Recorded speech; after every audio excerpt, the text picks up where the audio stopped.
Mais aussi, l'opposition est là pour conquérir le pouvoir.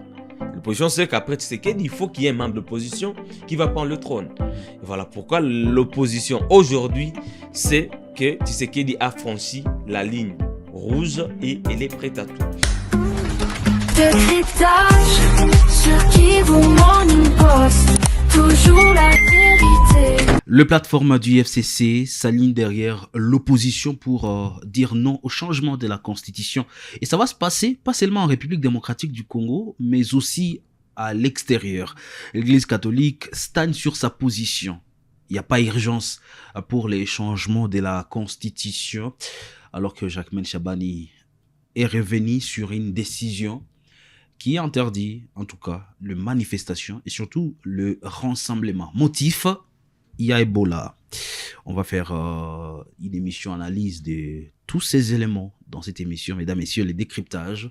Bonjour et surtout, bienvenue. Bonjour à Jospin et bienvenue encore sur ces plateaux d'Équipe Morning. Bonjour Blaise, bonjour ceux qui nous suivent de partout à travers le monde. Merci de votre soutien et bon début du mois de juillet. Nous allons analyser plusieurs éléments à la fois. D'abord, la plateforme du FCC qui appelle tous les partis politiques et composant le FCC vraiment manifester contre les changements de la Constitution, d'ailleurs après l'opposition. Ouais, c'est un retour politique qui était déjà annoncé. Le PPRD a relancé ses activités à Kinshasa et sur l'ensemble de la RDC. Et hier, le 30 juin, à l'occasion du 66e anniversaire de la RDC, on a vu Marie-Ange Mouchobekwa, l'ancienne ministre des Droits humains, sous Joseph Kabila, et membre active du PPRD en tête d'affiche. On a vu aussi Bruno Tibalanzenze, ancien Premier ministre sous Joseph Kabila, et président de l'UDPS Tshisekedi, aujourd'hui membre du FCC, aussi un soutien de Kabila, s'afficher publiquement et dire et annoncer que désormais le FCC va se ranger derrière la coalition C64 et participera à toutes les activités politiques, notamment la manifestation prévue ce mercredi 8 juillet 2026 à Kinshasa et sur l'ensemble du pays.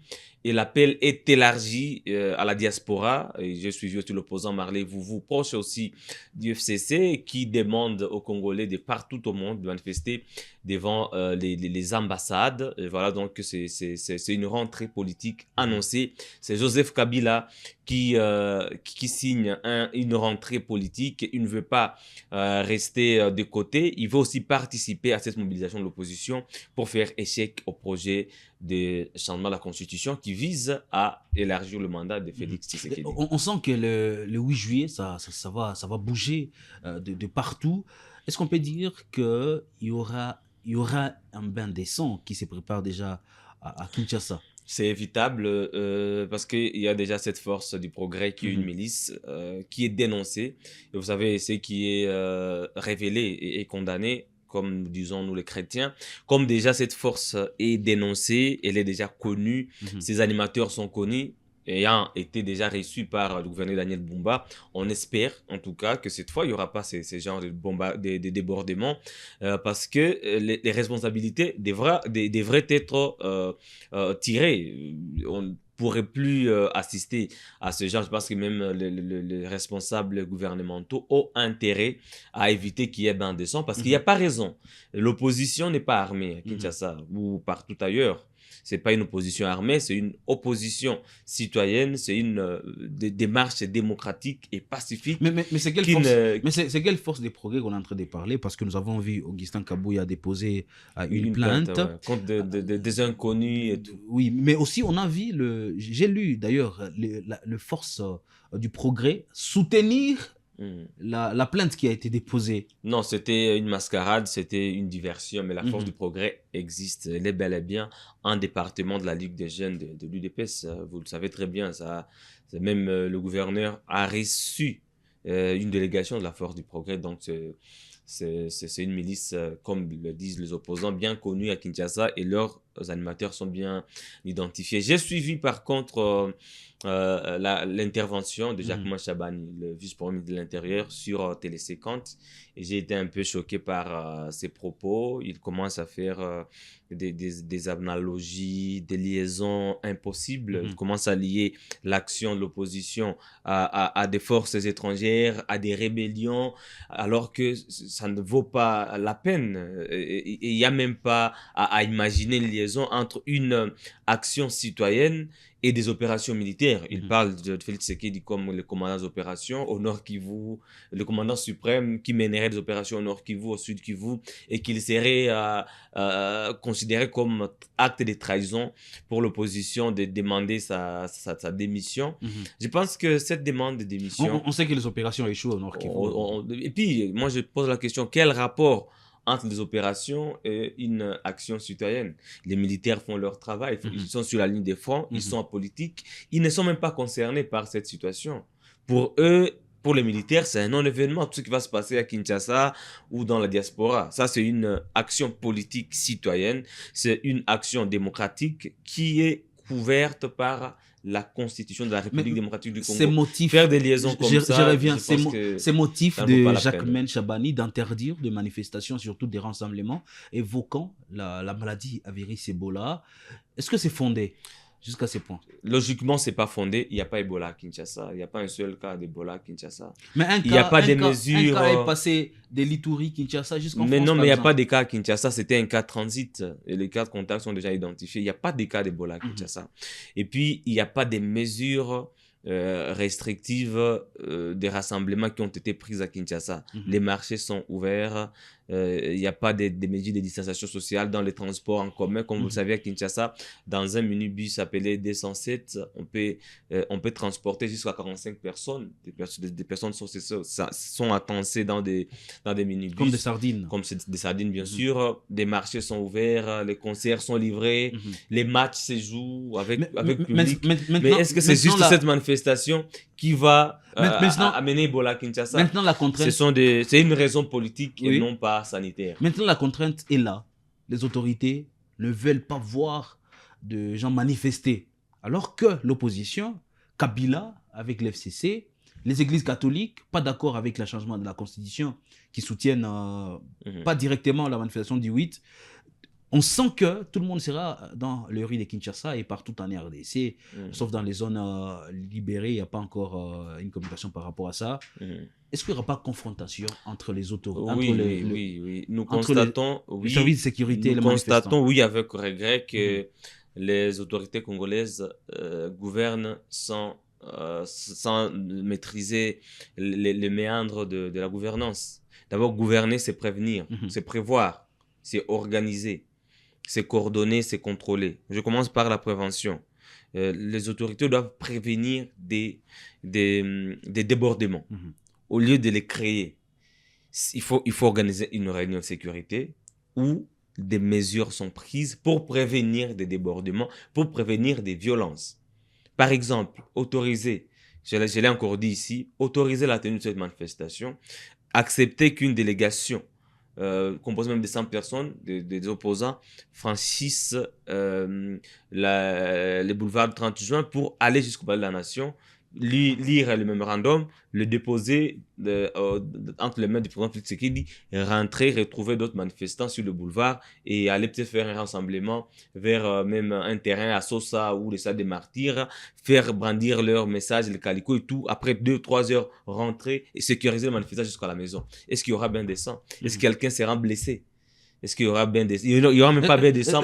La circulation ne sera même pas perturbée. Vous avez vu un acteur de la coalition C64, d'ailleurs, son nom me passe. Délice Sanga. Non. Il est sorti hier de la messe, animé par un bongo, qui a dit d'ailleurs, on mourra tous. Ouais, c'est Marley Vouvou. On n'a pas peur de mourir. C'est Marley Vouvou. Est-ce que l'opposition est prête à s'affronter au service de sécurité? L'opposition est prête à tout aujourd'hui.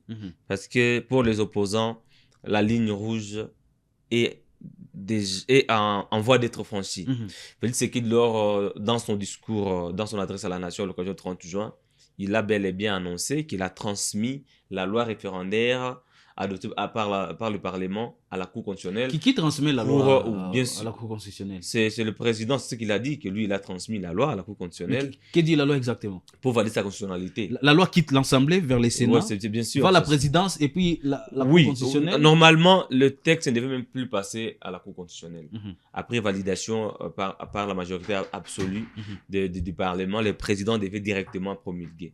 C'est ce que dit la loi. mhm. Mais comme Tshisekedi voulait que ça passe par la Constitution, la Cour constitutionnelle pour validation de sa constitutionnalité, il l'a fait. Mais c'est juste par formalité. Est-ce que vous pensez que la Cour constitutionnelle va bloquer cette loi? La loi sera bel et bien promulguée. Mhm. Après promulgation, la CENI va organiser le référendum. Et puis la Constitution sera changée. Maintenant, l'opposition veut stopper ce processus. Mhm. L'opposition veut stopper Félix Tshisekedi dans sa démarche. Voilà pourquoi l'opposition est prête à tout. Parce que l'opposition, je l'avais encore dit ici, joue deux rôles. C'est la conquête d'abord du pouvoir, Mhm. et puis le contrepoids. Le contrepoids pour que le pouvoir en place ne fasse pas tout ce qui lui semble bon, tout ce qui bon lui semble. Donc pour que le pouvoir en place ne puisse pas s'éterniser, pour que Tshisekedi ne puisse pas s'éterniser au pouvoir, pour qu'il ne puisse pas violer cette même constitution, qui ne lui accorde pas un troisième mandat, l'opposition joue ce rôle de contrepoids Mhm. pour stopper la manœuvre, mais aussi l'opposition est là pour conquérir le pouvoir. L'opposition sait qu'après Tshisekedi, il faut qu'il y ait un membre de l'opposition qui va prendre le trône. Mhm. Et voilà pourquoi l'opposition aujourd'hui, c'est que Tshisekedi a franchi la ligne rouge et elle est prête à tout. Et moi, je recommande à Kinshasa, à Daniel Bumba, Jacques Chaban et surtout au président Tshisekedi de ne pas interdire la tenue de cette manifestation. Ça risque de causer des morts encore, des blessés, et ça va ternir l'image du pays et de l'UDPS qui a lutté comme cette opposition qui lutte aujourd'hui. Un parti issu de la lutte de la rue, de la lutte des rues, aujourd'hui qui interdit des manifestations. Je suis Jacques Chaban, il est de l'UDPS. Quand il dit que demander la démission d'un président en fonction en période de guerre, c'est une trahison, mais eux-mêmes ont demandé la démission de Joseph Kabila. Eux-mêmes ont manifesté contre Joseph Kabila dans les rues de Kinshasa et partout en RDC. Eux-mêmes ont exigé, des émissions sont encore là, où Félix Tshisekedi lui-même demande la démission de Félix Tshisekedi, de Joseph Kabila. Et aujourd'hui, Alors qu'il était en exercice. je reviens sur cette demande de démission. Mhm. Pourquoi les opposants demandent la démission de Félix Tshisekedi? Ils le font parce qu'ils estiment que Félix Tshisekedi a violé la constitution sur laquelle il a prêté serment. Par conséquent, pour l'opposition, ça c'est une haute trahison. Et celui qui a trahi la constitution sur laquelle il a prêté serment devait démissionner parce qu'il n'est plus digne d'être appelé président de la RDC parce qu'il est en train de violer la constitution qu'il a établie président de la RDC. Mais on ne demande pas la démission parce qu'on veut trahir, on veut s'associer, je ne sais pas, avec un groupe armé. C'est pas ça l'idée. Mais l'idée, c'est pas même la démission. Ça, c'est une demande juste éphémère. Mais la grande demande de l'opposition, c'est que Tshisekedi parte après 2028. Qu'en 2029, on ait un autre président à la tête de la RDC qui sera peut-être à la hauteur des défis du pays aujourd'hui. Des défis sécuritaires, des défis socio-économiques, structurels même, des défis de gouvernance et de leadership. C'est ça. Et puis, il y a cet autre défi de réunification du pays. Le pays est divisé. Ceux qui sont à Goma ne parlent plus le même langage avec ceux qui sont à Kinshasa. C'est comme un autre pays. Le pays est en voie de balkanisation. Mais pendant ce temps, à Kinshasa, on fait la fête. On célèbre le match. On demande le changement de la constitution. On ne sait pas ce qui se passe au pays. Voilà pourquoi l'opposition tient à ce que Tshisekedi parte après 2028. Et c'est ça la grande demande. L'opposition ne marche pas pour trahir, je ne sais pas, l'armée, le pays, les institutions. C'est pas ça, c'est pas là la question. La question c'est que après 2028, il y a élection et que Tshisekedi parte. Je recommande donc à ce sujet au président de laisser à l'opposition manifester. Ils ne seront pas armés, ils n'auront même pas des armes blanches. C'est en main nue, main libre qu'ils vont manifester juste avec des calicots et tout le message va passer, des interviews et ça sera tout. Pourquoi empêcher une telle initiative alors qu'à Kinshasa, les marchés sont ouverts, les transports sont ouverts, aucune restriction liée à Ebola, mais juste parce qu'il y aura manifestation. Ça, c'est de la tyrannie, c'est de la dictature. Et avec cela, le pays ne va pas aller vers son essor. Merci beaucoup. Je le disais, je vais le dire. D'ailleurs, je le répéterai. Ouvrez l'œil. Nous sommes en train de vivre des moments assez cruciaux en République démocratique du Congo. Aimons ces pays parce que tous on va passer, mais le pays va rester. Portez-vous bien.